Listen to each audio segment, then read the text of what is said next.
Caretaker by Omar Cuellar. The year was 1985. In the small, snowy town of Woodstock, Vermont, lived Georgie, an 11-year-old boy with few worries beyond keeping himself entertained through the winter and, if possible, earning a bit of extra money. That was when he met Alfred, an eccentric 80-year-old millionaire who resided in a majestic Georgian mansion on the outskirts of town. Alfred was planning to visit his granddaughter in Florida for a week and, with a mysterious air, offered Georgie an unusual job: to look after some special creatures that lived in the mansion. There was, however, a strange condition. According to Alfred, these creatures were entirely imaginary and could only exist if Georgie imagined them. Georgie, a pragmatic boy, didn't believe in fairy tales or ghost stories.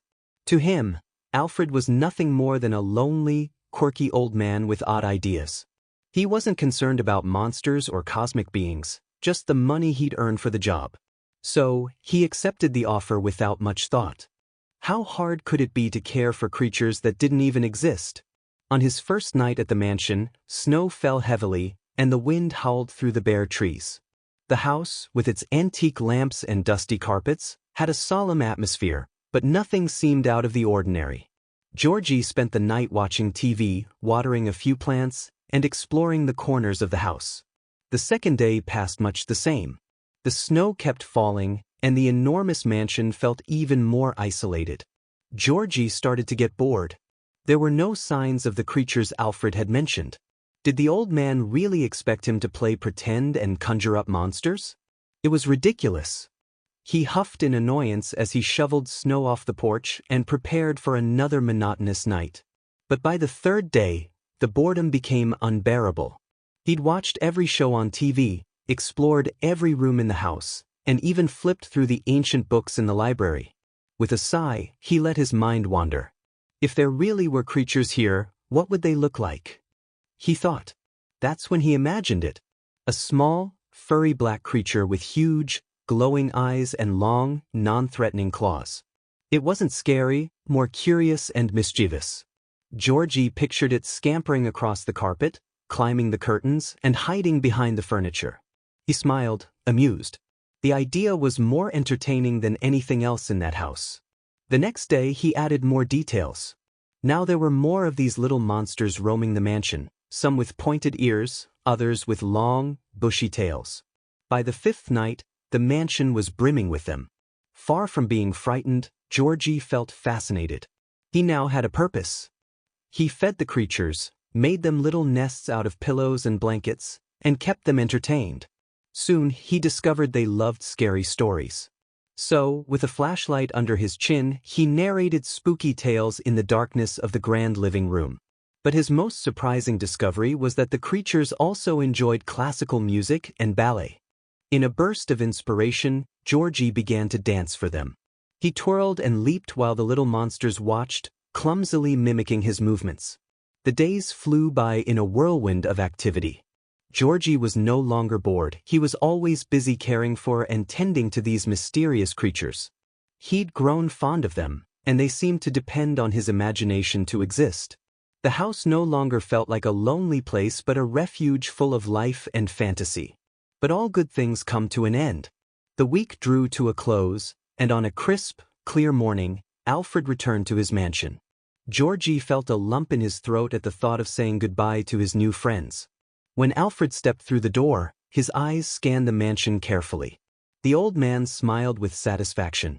Where there had once been only empty air and silence, dozens of furry creatures now scurried about, climbing furniture, playing, and watching him with curiosity.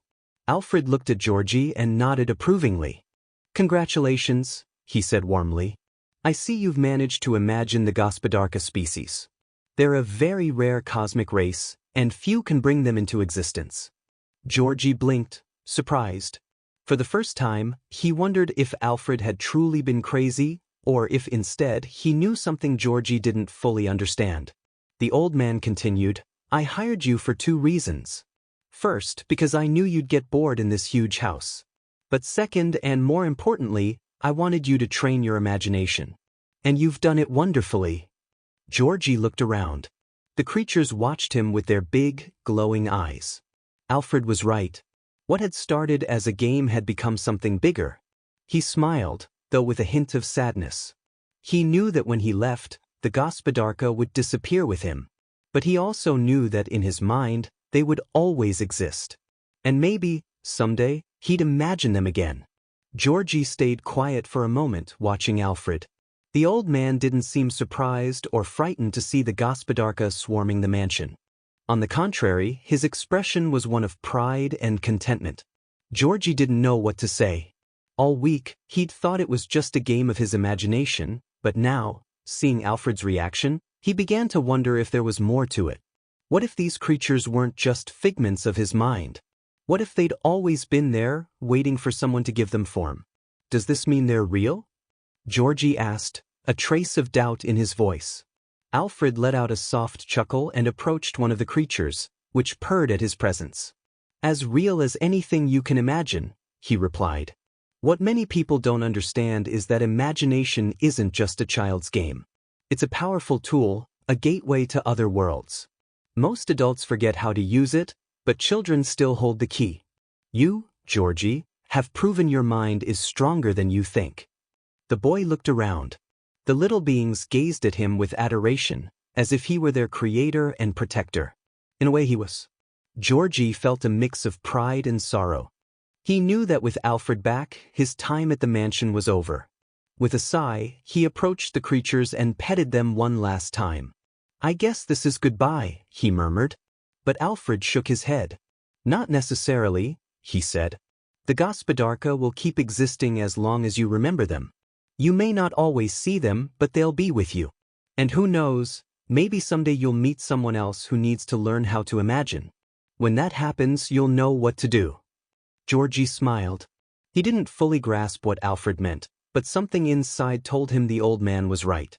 With one last glance at the mansion and the creatures he'd brought to life, he put on his coat and stepped out into the cold. The snow fell gently, blanketing the ground in white. But this time, the world felt a little more magical. The end.